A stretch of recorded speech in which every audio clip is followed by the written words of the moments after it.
hanya dengan Rp15.000 per bulan, Anda telah turut berpartisipasi dalam menyebarkan dakwah bersama Tarbiyah Sunnah. Barakallahu fikum. Assalamualaikum warahmatullahi wabarakatuh. Innal hamdalillah hamdan katsiran thayyiban mubarakan fihi kama yuhibbu rabbuna wa yardah. Asyhadu an la ilaha illallah wa la syarikalah wa asyhadu anna Muhammadan abduhu wa rasuluhu la nabiyya ba'dah. Qala Allah Ta'ala fi kitabil karim as-sami'il alim minasyaitonir rajim. Ya ayyuhalladzina amanu taqullaha haqqa tuqatih wa la tamutunna illa wa antum muslimun. Ya ayyuhan nasu taqu rabbakum alladzi khalaqakum min nafsin wahidah wa khalaqa minha zawjaha wa bassa minhuma rijalan katsiran wa nisaa'a wattaqullaha alladzi tasaaluna bihi wal arham innallaha kana 'alaikum raqiba. Ya ayyuhalladzina amanu taqullaha wa qulu qawlan sadida yuslih lakum a'malakum wa yaghfir lakum dhunubakum wa may yuti'illaha wa rasulahu faqad faza fawzan 'azima amma ba'd. Fa inna khairal kalami kalamullah wa khairal huda huda Muhammad sallallahu alaihi wasallam wa syarrul umuri muhdatsatuha wa kullu muhdatsatin bid'ah wa kullu bid'atin dhalalah wa kullu dhalalatin finnar. Bapak-bapak dan ibu-ibu, ikhwan maupun akhwat, para pendengar dan pemirsa yang bergabung di Tarbiyah Sunnah Media, pada kajian kita yang berpindah waktu ya, yang sebenarnya ini adalah waktu asal ya, waktu asal kajian tafsir kita ini adalah di Rabu sore memang, dan di masa pandemi kita, di awal masa pandemi kita pindahkan di waktu pagi pukul 9.30, dan pada hari ini kita kembalikan lagi di waktu yang asalnya di Rabu sore ya, sehingga bila bapak-bapak dan ibu, ikhwan maupun akhwat sekalian yang memiliki kalender ya, ini bukan promosi ya, kalender Tarbiyah Sunnah, itu tertulis tafsir surah Al-Baqarah ya, itu jadwalnya Rabu sore, berarti pas. Nah ini kalender itu tiap Rabu sore setiap pekan ya, nah berarti kajian kita ini sesuai dengan kalender berarti ya, alhamdulillah. Dan materi kita hari ini yaitu kita akan membahas satu ayat saja, yaitu surat Al-Baqarah di ayat yang ke-91 saja, di mana Allah Ta'ala berfirman, wa idza qila lahum aminu bima anzalallah qalu nu'minu bima unzila alaina wa yakfuruna bima wara'ahu wal haqq musaddiqan lima ma'hum qul falima taqtuluna anbiya Allahi min qabl in kuntum mu'minin.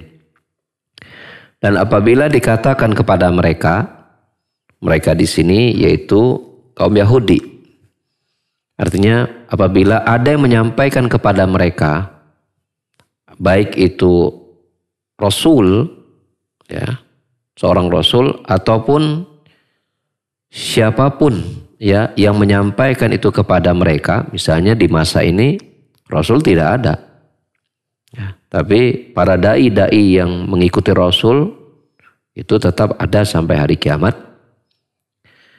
Apabila menyampaikan kepada mereka kaum Yahudi, mungkin kalau di Indonesia Yahudi mungkin ada ya, tapi karena saking sedikitnya seolah-olah tidak ada ya. Tapi mungkin di beberapa tempat di negeri di mana kaum Yahudi berjumlah banyak ya, mungkin di Palestina pada hari ini, atau di tempat-tempat yang lain di negeri Timur Tengah, atau mungkin di tempat yang lain, mungkin di benua Amerika atau Eropa atau di negara Asia yang lain di Indonesia, bisa saja dan mungkin sudah banyak mungkin dakwah-dakwah itu datang kepada mereka yang isinya sama dengan dakwah Rasul kita Muhammad SAW kepada kaum Yahudi, terutama di Madinah. Apa bentuk seruan itu? Aminu bima anzalallah. Hendaklah kalian beriman dengan apa yang Allah turunkan. Maksudnya yang Allah turunkan di sini adalah apa? Al-Quranul Karim. Al-Quran Al-Karim. Qalu, maka mereka berkata, nu'minu bima unzila alaina wa yakfuruna bima wara'ahu wa wal haqq musaddiqan lima ma'ahum. Apa perkataan mereka? Ini hanya sebagai dalih saja, bukan merupakan alasan yang sebenarnya. Yaitu kami beriman kepada apa-apa yang diturunkan kepada kami, maksudnya kepada Taurat. Artinya kepada ucapanmu Muhammad, kepada Al-Quran, kami tidak beriman. Tapi kami beriman kepada kitab yang diturunkan sebelum kami, yaitu Taurat, dan kami tidak beriman kepada apa-apa yang datang setelah Taurat itu, yaitu Al-Quran. Wawal haq, padahal yang mereka ingkari Al-Quran itu dia adalah apa? Al-haq. Al-Quran itu berisi kebenaran. Musaddiqan lima ma'ahum, membenarkan kitab Taurat yang ada pada mereka. Dan kita sudah kaji di pertemuan kita yang telah lalu, makna membenarkan kitab yang ada pada sebelum Al-Quran itu maknanya dua. Yaitu membenarkan bahwasanya kitab-kitab tersebut yang isinya sesuai dengan syariat Allah, maka Al-Quran pun membenarkan syariat tersebut. Mana yang kedua, bahwa di dalam kitab sebelum Al-Quran itu dijelaskan akan kedatangan Nabi Muhammad SAW, Nabi yang terakhir. Dan kenyataannya Al-Quran menceritakan Nabi tersebut.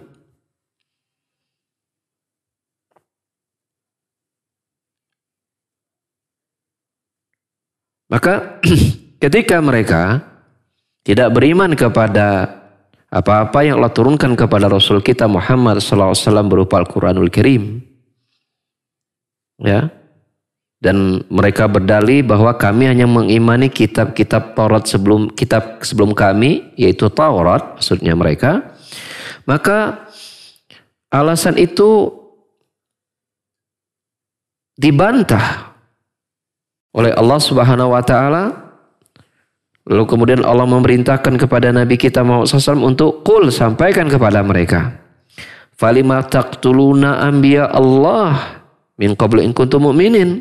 Lalu bila memang kalian beriman kepada kitab Taurat sebelum Al-Quran ini, lalu mengapa nabinya kalian bunuh?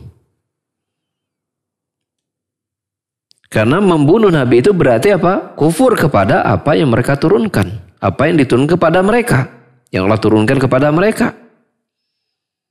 Jadi ini hanya akal-akalan saja. Alas-alasan saja. Untuk menerima kebenaran. Dan itu kita saksikan banyak pada hari ini.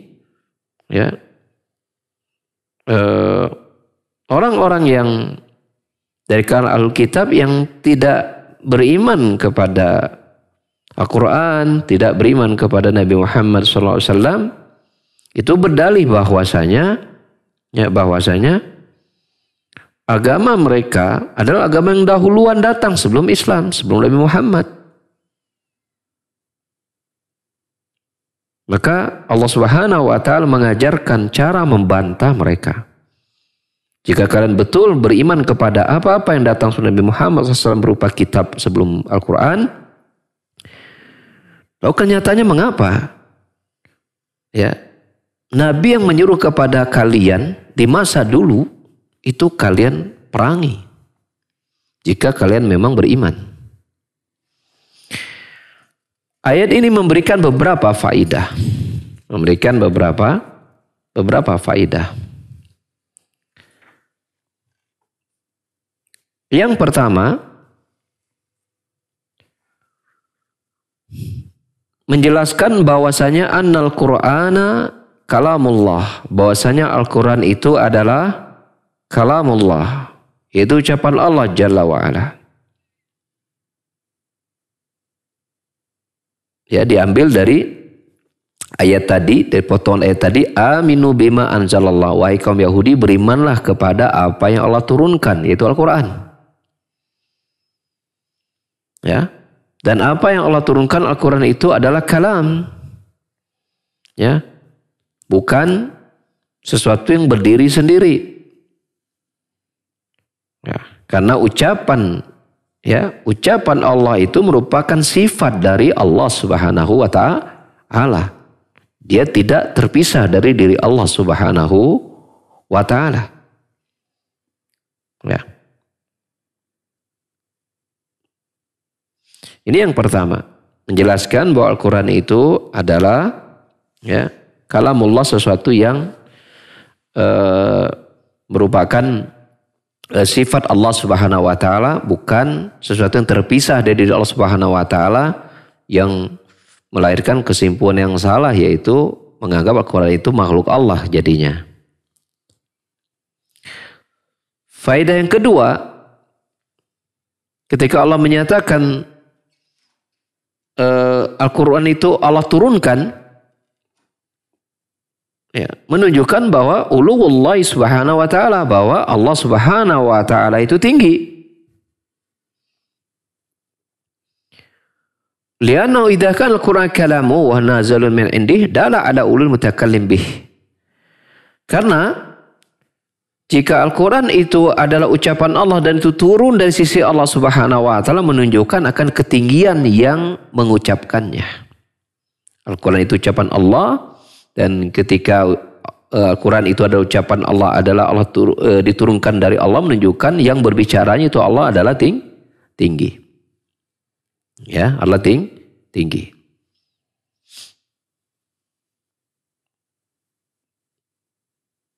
Yang ketiga, kadhibul Yahud, menunjukkan akan kedustaan Yahudi ketika mereka mengatakan kami beriman kepada apa yang ya diturunkan kepada kami, itu Taurat. Ketika mereka tidak beriman kepada Al-Quran, mereka mengatakan ya kami beriman kepada Taurat, Al-Quran tidak. Jadi ya hakikatnya adalah kedustaan. Ya. Karena kalau seandainya mereka beriman kepada Taurat tersebut, maka hasilnya adalah mereka harus beriman pula kepada Nabi Muhammad SAW. Ya, Allah Subhanahu wa Ta'ala berfirman dalam surah Al-A'raf 157, "Alladzina yattabi'una ar-rasul an-nabiyal ummi alladzi yajidunahu maktuban indahum fit Taurat wal Injil ya'muruhum bil ma'ruf wa yanhahum 'anil munkar." Orang-orang yang mengikuti Rasul, ya, Nabi yang ummi itu, ya, adalah Nabi yang mereka mendapati keberadaan Nabi tersebut tertulis di sisi mereka dalam Taurat dan Injil. Yang mana Nabi itu memberitakan kepada yang ma'ruf, mencegah kepada dari yang mungkar. Jadi artinya kalau seandainya mereka beriman, jujur beriman kepada kitab semula Al-Quran, ya, Taurat dan Injil, tentulah hasilnya mereka akan beriman kepada Nabi Muhammad SAW. Mengapa? Karena di dalam kitab Taurat dan Injil sangat jelas, ya, digambarkan akan keberadaan, ya, Nabi Muhammad SAW, akan datangnya Nabi yang terakhir dengan sifat-sifat dan ciri-ciri yang mereka tahu persis ciri-cirinya itu ada pada diri Nabi Muhammad SAW, yang itu dijelaskan dalam kitab-kitab mereka. Maka klaim mereka ketika mereka tidak menerima Al-Quran lalu mereka mengatakan kami beriman kepada kitab sebelumnya, Yahudisnya adalah Taurat, tentunya ini adalah klaim yang dusta. Hakikatnya adalah dusta.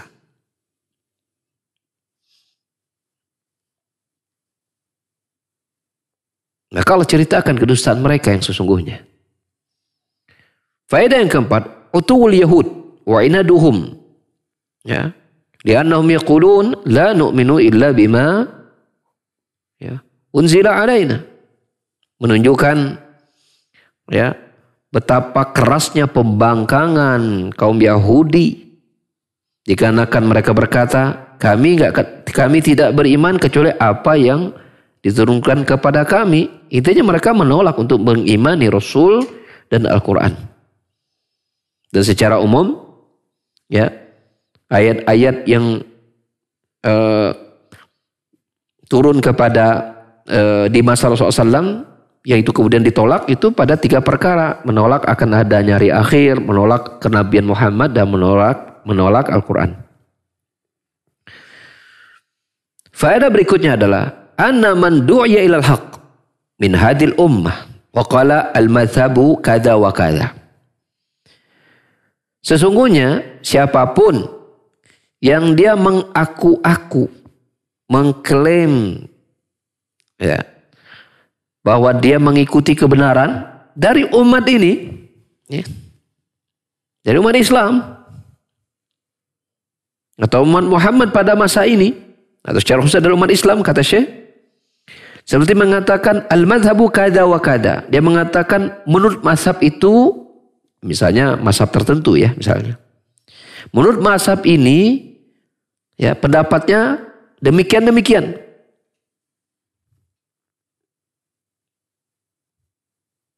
Ya. Artinya begini, bila dia menolak kebenaran datang kepada dirinya, lalu kemudian dia berdalih bahwa menurut mazhab, ya, gitu kan, itu tidak seperti itu misalnya. Padahal jelas-jelas yang datang kepadanya adalah sebuah kebenaran, berlandas kepada, ya, Alkitab was sunnah. Tapi menolak dengan dalih berbeda dengan mazhab kami, maka fafihi syibhun minal yahud. Maka pada dirinya ada, ya, penyerupaan, ya, ada satu bagian dari penyerupaan kepada kaum Yahudi.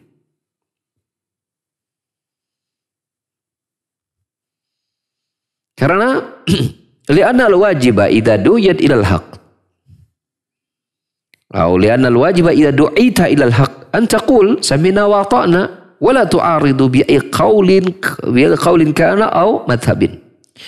Karena kewajiban itu, ya, apabila engkau disuruh kepada al-haq, maka ucapanmu adalah sami'na wa ata'na mestinya. Kami dengar dan kami taat. Ya. Tidaklah engkau kemudian menolak kebenaran itu karena berbeda dengan pendapat perkataan si fulan, berbeda dengan mazhab si fulan. Ya, nah, tidak demikian. Pernah suatu hari, yang diceritakan dalam riwayat Muslim, sahabat Ibnu Abbas begitu geramnya ketika beliau menyampaikan tentang suatu ibadah haji pada haji tamat, tentang ibadah haji tamattu. Ya, menjelaskan bahwa Rasulullah SAW itu berhajinya demikian. Maka sebagian ada yang menolak dengan mengatakan Abu Bakar dan Umar itu begini dan begitu. Maka Ibnu Abbas dengan geramnya berkata, yushiku antanzila alaikumul hijaratu minas sama. Hampir-hampir, ya, kalian itu dihujani batu dari langit. Qultu qala Rasul, ketika aku mengucapkan, Rasulullah bersabda, berkata demikian, wa taqulun qala Abu Bakar wa Umar. Lalu kemudian kalian menolak perkataan Rasul dengan apa? Mendahulukan pendapat perkataan Abu Bakar dan Umar. Maka aku khawatir, kata Ibnu Abbas, kalian itu mendapatkan hukuman dari Allah Subhanahu wa Ta'ala karena kalian tidak mau tunduk kepada ucapan Rasulullah SAW. Lalu kalian adukan ucapan Rasul itu dan perkataan Abu Bakar dan Umar.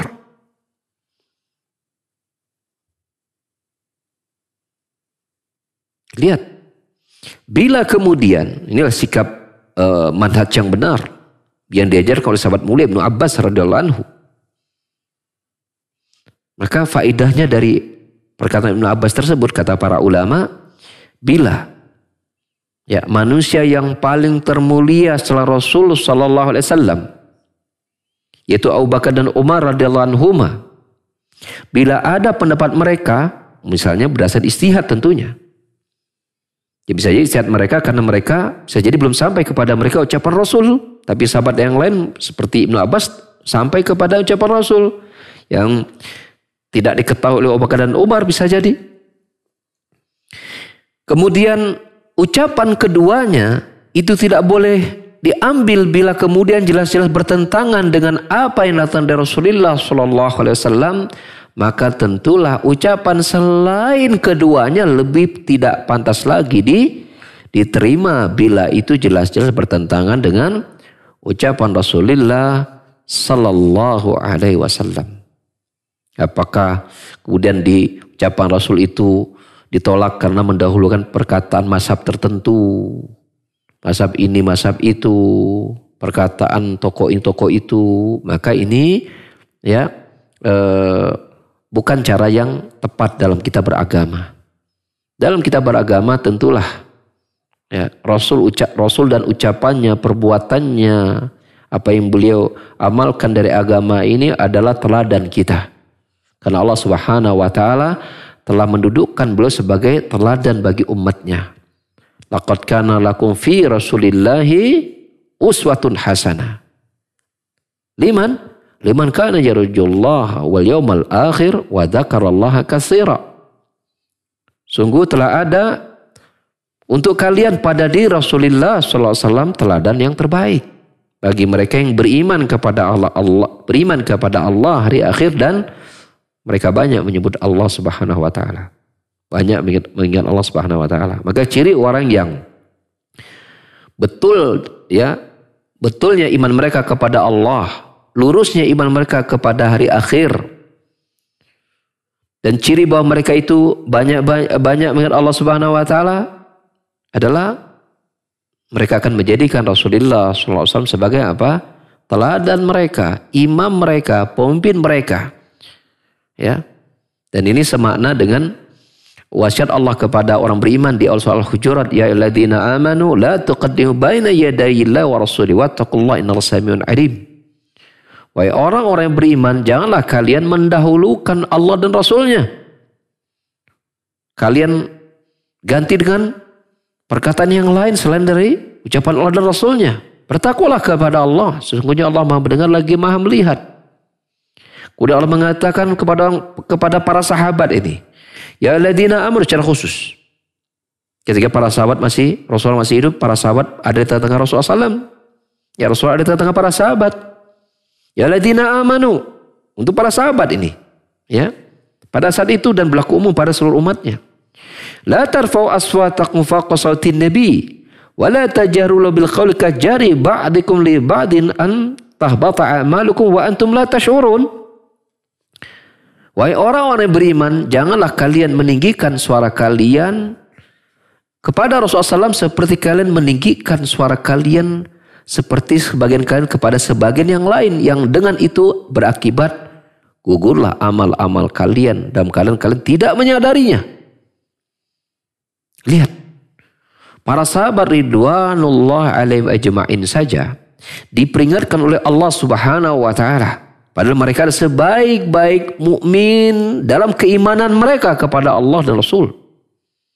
Allah ajarkan manusia generasi yang terbaik ini dengan adab-adab yang mulia. Salah satunya adalah apa? Allah ingatkan mereka jangan sampai mereka meninggikan volume suara mereka. Ya. Ketika berhadapan dengan Rasulullah SAW, itu volumenya seperti volume suara mereka berhadapan dengan sebagian mereka dan sebagian yang lain. Ya Allah berikan ancaman itu dapat apa? Menggugurkan amalan-amalan mereka namun mereka tidak menyadarinya. Bila meninggikan suara, volume suara saja dapat menghapuskan amal, lalu bagaimana mereka yang mendahulukan pendapat selain pendapat Rasul lalu meninggalkan pendapat Rasul? Atau menyatakan pendapat Rasul keliru? Kalau pendapat selain perkataan Rasul adalah lebih baik, lebih benar. Tentu lebih-lebih lagi terancam dengan ancaman yang lebih berat. Ya. Maka oleh karenanya Di dalam ayat ini Allah Subhanahu wa taala mengajarkan pelajaran berharga kepada orang mukmin dan bahkan kepada seluruh umat manusia. Hendaklah mereka itu menerima ya seruan kebenaran yang datang kepada mereka ya. Dan pembawa kebenaran ini adalah Rasulullah Subhanahu wa taala.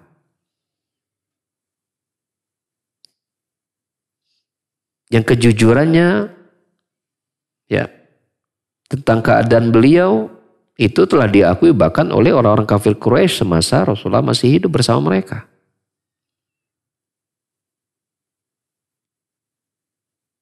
Tidak ada kemudian ya kita lihat ya tuduhan-tuduhan orang-orang musyrikin Arab di masa dakwah Rasul kepada mereka. Mereka tidak pernah mengatakan bahwasanya Rasulullah itu tukang tipu. Mereka hanya memberikan usulan tukang syair, orang gila, ya, ahli syair atau sahir, tukang sihir. 4 itu. Ya, mereka ini orang-orang kafir Quraisy itu memberikan gelar berbeda-beda. Ya. Tuduhan-tuduhan mereka kepada Rasul berbeda-beda. Ada yang menyatakan Rasul ini orang gila. Rasulullah ini ahli syair. Rasulullah ini adalah tukang sihir. Gitu. Nah. Tapi mereka mengatakan Rasul berdusta itu mikir panjang. Karena mereka tahu riwayat Rasulullah SAW dengan riwayatnya dan keberadaan dia itu bukan tipikal seorang pendusta. Tidak ada. Mereka hakikatnya mendustakan ayat-ayat Allah Subhanahu wa ta'ala. Adapun keberadaan Rasul ini mereka tahu. Ya. Itu dalam sejarah demikian.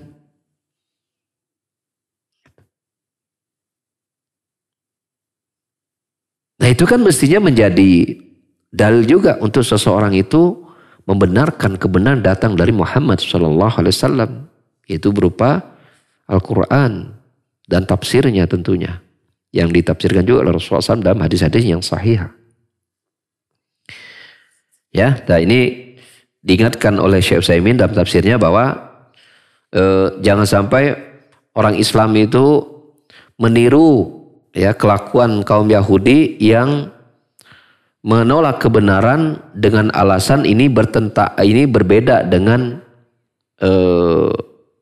kitab kami, ya, kalau orang Islam berbeda dengan mazhab kami dan seterusnya, ya. Nah, itu berbeda dengan perkataan guru kami. Nah, ini tidak dibenarkan, ya.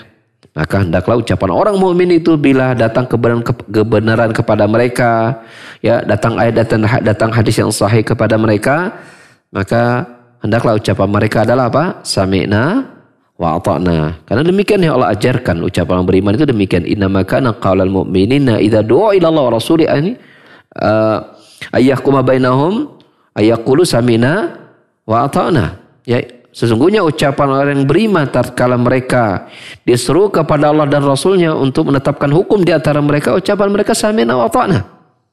Ya, dan tidak ada keberatan kepada mereka untuk menerima dan menjalankan apa-apa yang datang dari Allah dan Rasulnya. Maka dari sinilah wujubu qaubulil haqqi min kulli man ja'a bihi. Dari sinilah menjadi faedah yang lain bahwa wajibnya kita menerima kebenaran, ya, dari siapapun kebenaran itu datang. Ya. Walaupun itu harus berbeda dengan pendapat-pendapat orang-orang yang kita kagumi. Berbeda pendapat dengan, ya, apa yang menjadi mazhab kita. Berbeda keadaannya dengan apa yang menjadi kebiasaan kita. Bila ini benar datang dari Allah dan Rasulnya, maka orang beriman, ya, hanya memiliki satu sikap, yaitu mereka dengar dan mereka taati. Tidak kemudian mereka benar, tapi kemudian mereka tidak mau tunduk. Karena ada, ya, orang yang membenarkan tapi tidak mau tunduk. Ya, dalam sejarah siapa yang ada seperti itu? Contohnya Abu Thalib, paman Rasul SAW. Dia membenarkan apa-apa yang datang dari Rasulullah SAW, namun dia tidak memilih untuk beriman dan menampakkan keimanannya. Jadi membenarkan tapi tidak mau beriman. Tidak mau tunduk dan taat. Ya, pada hari-hari ini kan kita dapati banyak ya penelitian ilmiah ya dari orang-orang yang melakukan penelitian keduniaan, dan ternyata itu sudah ada pengabarnya di Al-Quran, dan mereka tahu itu ada dalam Al-Quran, tapi mereka tidak mau mengimani ya ke Rasul Muhammad SAW, ya Allah turunkan Al-Quran kepada beliau SAW. Tahu itu benar tapi tidak mau menerima dan menjalankannya. Dan itu kan banyak kita dapati kekufuran-kekufuran yang seperti itu, yang dia tahu Islam itu benar tapi tidak mau masuk ke dalam Islam dan mengamalkan ajaran Islam. Apalagi sekarang sudah zaman informasi ya orang mudah itu untuk tahu Islam dan pesona Islam itu mudah. Ya, kalau mereka mau berpikir sedikit saja dan jujur dengan diri mereka, maka akan tampaklah kebenaran Islam itu, dan dengan taufik dan hidayah Allah Subhanahu Wa Taala mudah bagi mereka untuk beriman dan meninggalkan pemahaman dan agama-agama mereka sebelumnya. Mudah, apalagi pada hari ini informasi itu mudah didapat ya. Tapi demikianlah bahwa ya hidayah itu dari Allah Subhanahu Wa Taala, yahdi may yasha, ya Allah berikan hidayah kepada siapa yang Allah kehendaki. Wallahu a'lamu biman ihtada, dan Allah tahu siapa yang berhak untuk Allah berikan hidayah, dan hidayah adalah hak prerogatif Allah. Maka Allah yang berhak untuk menentukan dan memberikannya kepada siapapun ya Allah yang Allah inginkan.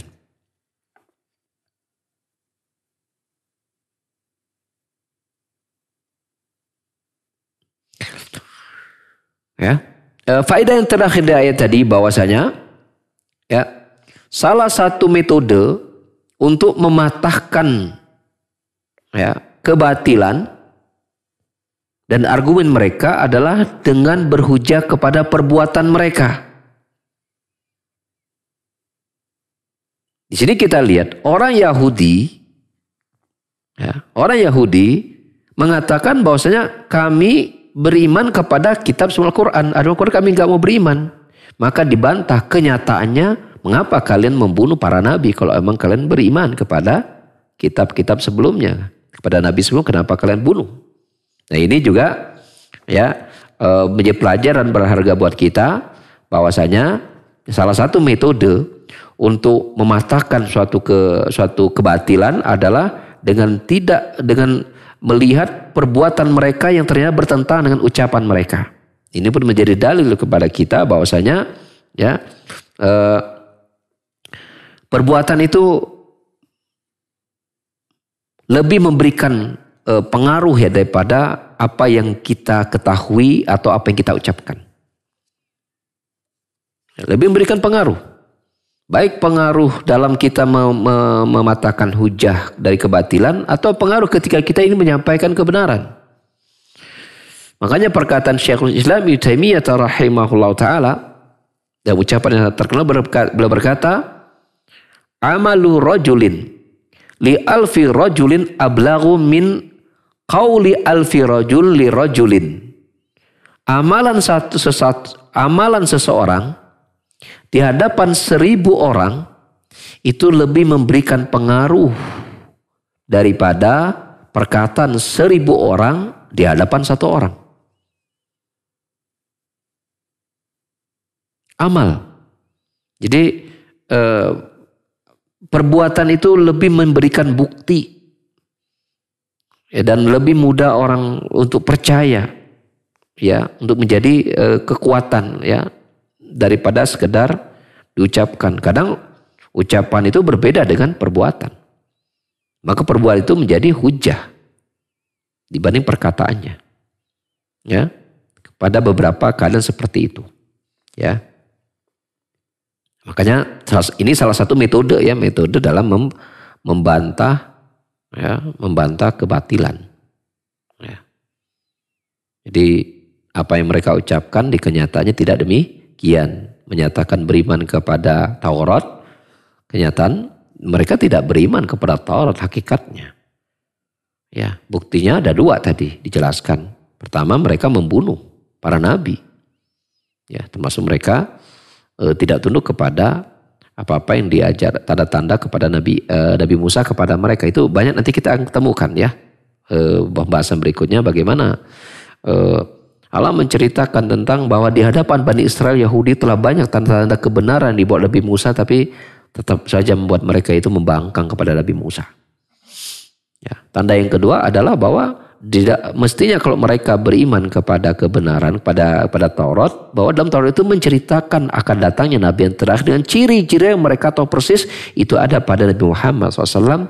Itu menunjukkan mereka mendustakan.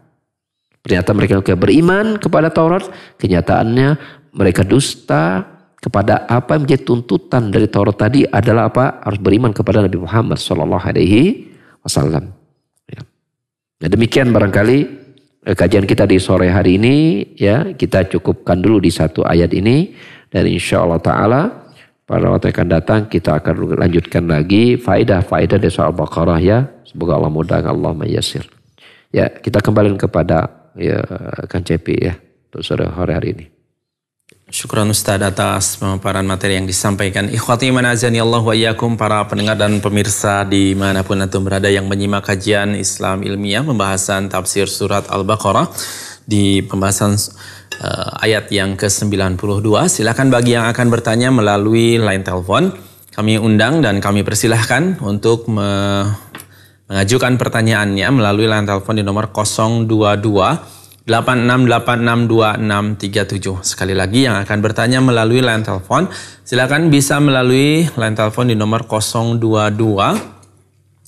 86862637, dan untuk pertanyaan melalui pesan singkat bisa dikirimkan melalui nomor 081122714776. Kami informasikan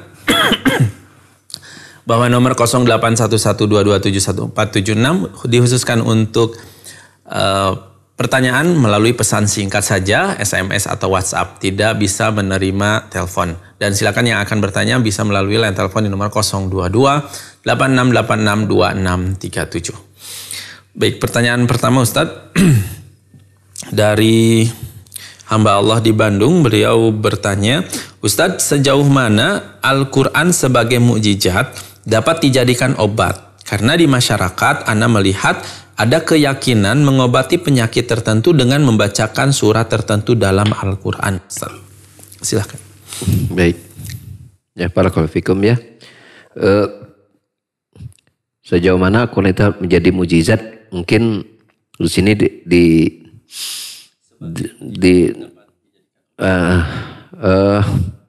sini disebutkan contohnya bahwa misalnya ada orang yang mempraktekkan untuk pengobatan tertentu dibaca dengan surat atau ayat tertentu ya. Jadi beda penyakit, beda ayat, beda surat, barangkali begitu ya. Demikian. Apakah mukjizat Al-Quran itu sampai ke situ, sampai segitunya gitu? Barangkali begitu ya pertanyaannya. Ya, baik. Kita mendapatkan sebuah riwayat yang sahih ya dari Rasulullah SAW dalam hadis yang diriwayatkan oleh Imam Muslim tentang dibacakan surah Al-Fatihah sebagai ruqyah, ayat ruqyah ya, surah ruqyah. Ketika dia ini diriwayatkan dari sahabat Abu Sa'id Al-Khudri ya, Malik bin Sinan Abu Sa'id Al-Khudri, yang menceritakan tentang dibacakannya surah Al-Fatihah itu kepada seorang kepala kampung yang tersengat kalajengking. Sengat kalajengking. Gitu. Maka pada saat itu yang tentulah tersengat kalajengking itu berbahaya dan menyakitkan ya. Dan tatkala dibacakan jampe-jampe ya, ruqyah dan jampe-jampe dengan membaca surah Al-Fatihah maka sembuh. Ya, maka sembuh. Seperti itu. Ini menunjukkan dalil bahwasanya ya di antara Al-Quran itu dapat menjadi bacaan jampe-jampe ya, seperti itu. Terkhusus pada penyakit yang memang dalam riwayat disebutkan penyakitnya itu dan dibaca itu gitu. Seperti tadi contohnya tersengat kalajengking dibaca Al-Fatihah maka klop sudah. Ya, dan kita nggak perlu ragu untuk terap Al-Quran bahwa dia dapat menjadi ruqyah bagi umat Islam seperti itu. Namun mengkhususkan penyakit tertentu dengan surat tertentu maka ini tentu adalah kita membutuhkan dalil pengkhususannya. Seperti misalnya kalau untuk penyakit lepra misalnya itu baca surat, mungkin anggaplah contoh ya, mungkin membaca surat A misalnya, nama surat A misalnya. Kalau penyakitnya misalnya jantung, suratnya surat B misalnya. Ya, penyakitnya ginjal surat C misalnya. Atau termasuk ada surat khusus untuk corona misalnya, surat C misalnya. Corona baca surat C, corona. Itu ya, seperti itu. Maka ini membutuhkan dalil pengkhususan tentunya. Dan kenyataannya kita belum mendapatkan adanya pengkhususan surat tertentu pada penyakit tertentu. Ya sejauh saya ketahui Al-Fatihah itu ada jelas. Ya, Al-Fatihah untuk penyakit tersengat binatang berbisa, kalajengking dalam hal ini, yaitu jelas dalilnya. Maka itu kita nggak perlu ragu untuk membacanya. Adapun pada penyakit yang lain, ya dengan surat tertentu, maka ya harus pastikan dulu dalilnya ada atau tidak. Dipastikan ada atau tidak. Kalau tidak ada, maka ya kita boleh membaca Al-Quran pada surat apapun, pada ayat manapun, pada penyakit apapun, gitu kan, seperti itu. Ya, itu artinya secara umum boleh. Ya, seperti itu ya. Jadi membaca Al-Quran secara umum pada semua penyakit itu boleh. Ya.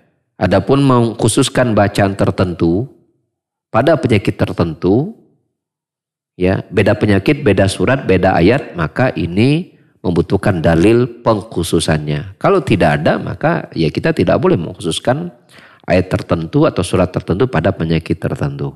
Ya, Allah a'lam bishawab. Baik, syukran Ustadz atas jawabannya. Dan kami kembali mengundang kepada para pendengar yang barangkali ada yang akan bertanya melalui line telepon langsung di nomor 02286862637. Silakan bisa menghubungi di nomor 02286862637 ataupun bisa melalui pesan singkat ke nomor 081122271476. Baik, pertanyaan selanjutnya melalui WhatsApp. Ustadz, membuat poster ucapan selamat tahun baru Hijriah, apakah termasuk merayakannya? Nah, ini lagi rame. Silakan Ustadz. Iya, Masya Allah ya. Jadi bahwasanya kita apa ya? Jadi setiap amalan itu kita harus lihat bahwasanya pertama dalam syariat Rasulullah SAW itu dipopulerkan atau tidak di zaman Rasul SAW. Menjadi amalan yang dijaga tidak oleh para sahabat Rasul SAW dan juga diikuti oleh para tabi'in dan tabi'in. Adapun bila itu populer hanya di zaman ini, ya itu kemudian tidak menjadi amalan yang terkenal ya. Ya, walaupun itu merupakan sebuah momentum yang besar ya bagi umat Islam. Maka tentulah kita akan mengikuti apa yang ada pada Rasulullah SAW dan para sahabat tentunya. Bila itu tidak dipopuler oleh mereka, ya tidak apa-apa. Kita nggak usah terlalu ikut-ikutan mempopulerkannya, ya seperti itu. Ya. Tidak mesti gitu. Toh itu tidak mengurangi penghargaan kita kepada momentum tertentu ya yang ada pada agama kita. Ya seperti itu. Ya.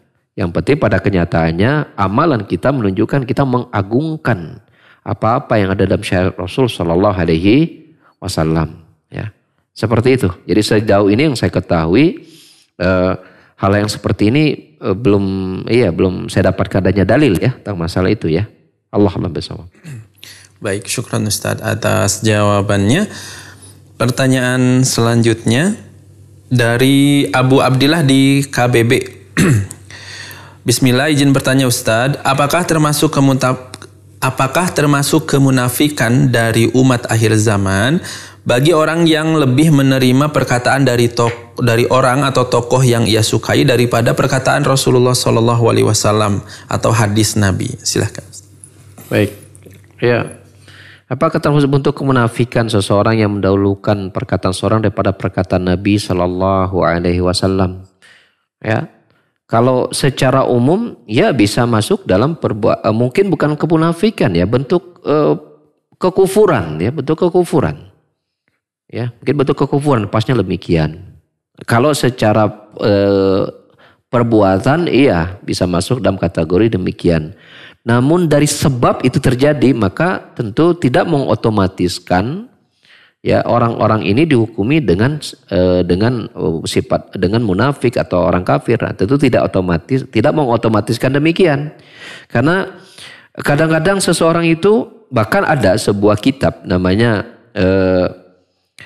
karya Syekh Islam Taimiyah berjudul Raf'ul Malam an A'immatil A'lam, ya, membela artinya membela para ulama ya dari celaan-celaan, begitu mas, kurang lebih maknanya demikian, bahwa kadang seorang ulama itu menolak suatu hadis itu bukan karena mereka tidak beriman kepada Rasulullah SAW. Bisa jadi mereka tidak meyakini betul bahwa ini sahih dari Rasulullah SAW sehingga mereka tolak. Bisa jadi belum sampainya kepada mereka hadis Nabi SAW kepada mereka. Ya, bisa jadi mereka meyakini bahwa maksud hadis itu bukan demikian. Itu banyak sebab ya, banyak alasan kenapa para ulama menolak seolah terkesan menolak hadis Nabi SAW. Ya, nah kalau pada orang awam tentunya kita melihat bahwasanya bisa jadi mereka menolak itu bukan karena hakikatnya mereka menolak ucapan Rasulullah SAW. Bisa jadi mereka tidak tahu ucapan Rasul, bahwa itu ucapan Rasul dan bagaimana beriman kepada ucapan Rasul. Bisa jadi mereka memang lebih didominasi pada tradisi taklid secara babi buta dan yang semisalnya lah ya seperti itu. Dan itu kita mengatakan bentuk tasyabuh iya. Tasyabuh kepada perilaku dari kalangan Alkitab ya, dari kalangan Alkitab. Dan ini ya kita mengatakan bukan berarti aman sikap yang demikian. Sikap demikian bukan berarti aman. Karena kita khawatir bahwa ini dapat membawa pelakunya kepada kekufuran dan menghantarkannya kepada adab neraka jahanam. Karena Allah Subhanahu wa taala berfirman, "Falyahdharil ladzina yukhalifan amrihi an tusibahum fitnah aw yusibahum adzabun alim." Berhati-hatilah orang-orang yang menyelisih perintah Rasul bahwa mereka akan ditimpa fitnah atau ditimpa adab yang pedih. Ditimpa fitnah itu adalah mereka sesat tapi mereka tidak sadar. Itu di dunia. Adapun di akhirat ya mereka mendapatkan ancaman berupa adab yang pedih, adab neraka Allah Subhanahu wa taala kepada mereka. Ya. Ala kulli hal, maka kewajiban kita adalah terus belajar dan bertanya kepada siapapun di mana kita berada ya untuk mempertajam bahwa apakah ini betul hadisnya sahih atau tidak. Itu paling tidak demikian. Apakah ucapan ini disandarkan kepada Rasulullah SAW atau bukan? Ya, nah itu yang paling penting bagi sikap kita dalam dimanapun kita berada ya. Kita mulai membangun nilai-nilai kritis kita gitu kan kepada apapun yang beredar yang berkenaan dengan agama kita. Ya, kita perlu pertanyakan apakah ini betul ucapan Rasulullah SAW sahih atau tidak. Yang sahihnya seperti apa? Ada di sini bagian proses kita belajar ya. Nah seperti itu. Allah alam bisawab. Kalau pertanyaan satu lagi yang terakhir. Baik.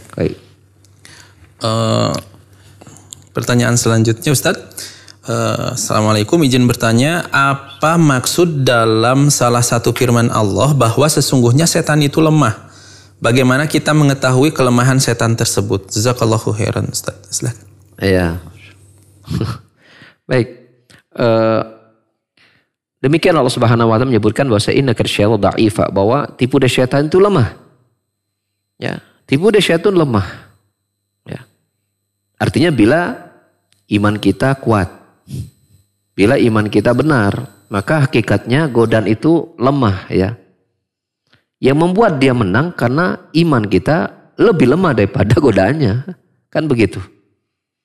Artinya kalau iman seseorang itu teguh, istiqomah dan kuat, maka tipu daya syaitan itu tidak bisa membahayakan seorang mukmin hakikatnya.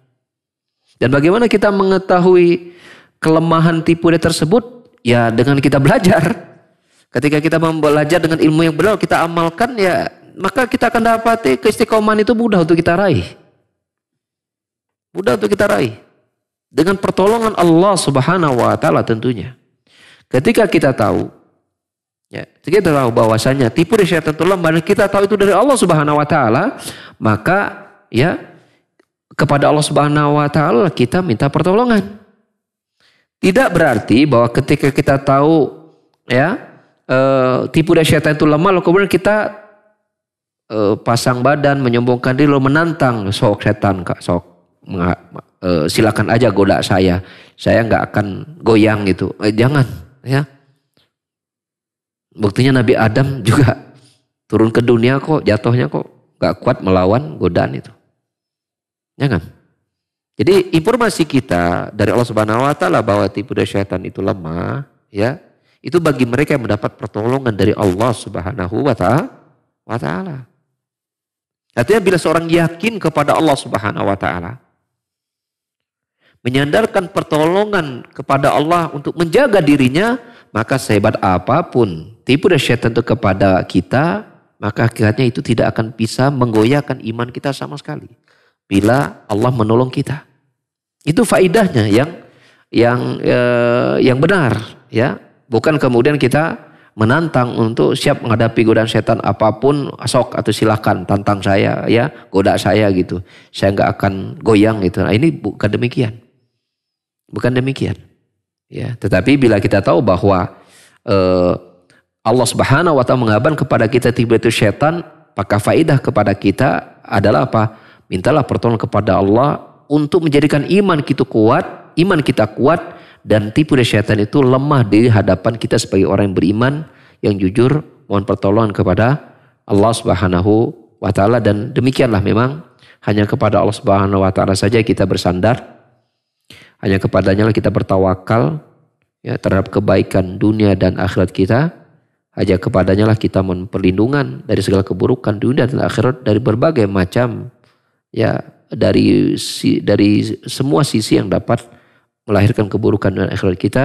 Dan semoga Allah Subhanahu wa taala mengumpulkan kita bersama orang-orang yang selamatkan di dunia ini dan dikumpulkan dalam kebahagiaan di akhirat nanti dari kepada Nabi, syuhada dan salihin, ya, siddiqin syuhada salihin, wa hasuna ulaika rafiqa.